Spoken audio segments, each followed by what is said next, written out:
Texas. Wow, what a weekend. Our first weekend of March really delivered some fabulous weather. Can we keep it going into this week? Well, yes and no. The temperatures will stick around, but the clouds will return, and then we have rain to follow after that. So temperatures right now, we're in the upper 40s, low 50s, so it's already a little bit milder than what it was this time last night by about 5 to 7, 8 degrees in some spots. So not a bad night out there, even with those clear skies. But don't let that fool you. We are getting colder, at least that's what some of the models are suggesting. So overnight tonight, you don't have to worry about anything too chilly. 42, that's not too bad for an overnight low. So tomorrow morning we will be in the low 40s, and then that sun will come out once again and warm us up into the 70s likely for tomorrow. So surface map here, what's been going on? Well, we've been sitting nice and dry, high and dry under that high pressure. I call it the big bubble of no trouble, because usually with high pressure at the surface and in the upper levels, we have drier weather that just kind of stays quiet. So that's what we've been dealing with the last couple of days. So really can't complain about it. And it's not just us. A large portion of the Midwest here have been sitting pretty. But you see those clouds moving in from the west across those four corner states, New Mexico, Colorado, moving in from Utah.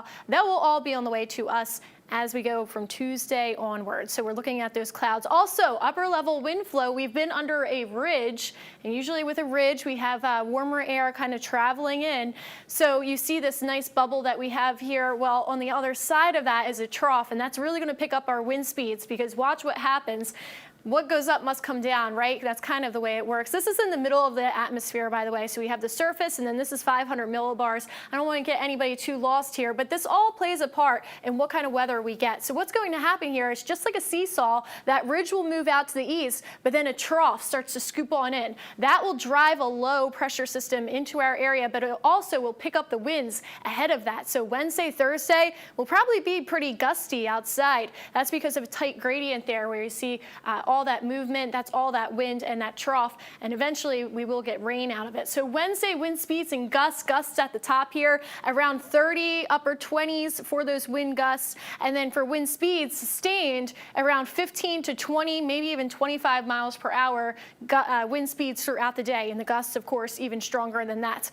Now, future skycasts here, sitting dry, like I said, going into tomorrow morning. Here we are, 7 a.m., sun already up. It comes up around 6:30, a little bit after that. Temperatures in the low 40s into the afternoon. Still a lot of sunshine. Temperatures in the 70s for our daytime high tomorrow. This is at 3 p.m. Air coming straight in from the south. Pretty light winds still, so the winds, we won't really hear or feel them until about Wednesday timeline. 9 p.m. going into the late night now, those clouds begin to increase. Here's our temperature outlook. Here's the thing. Mother Nature is teasing us.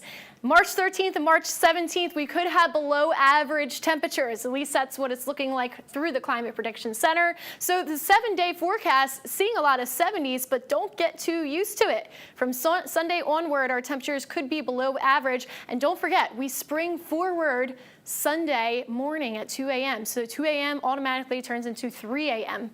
All right, Colleen, thank you so much. Some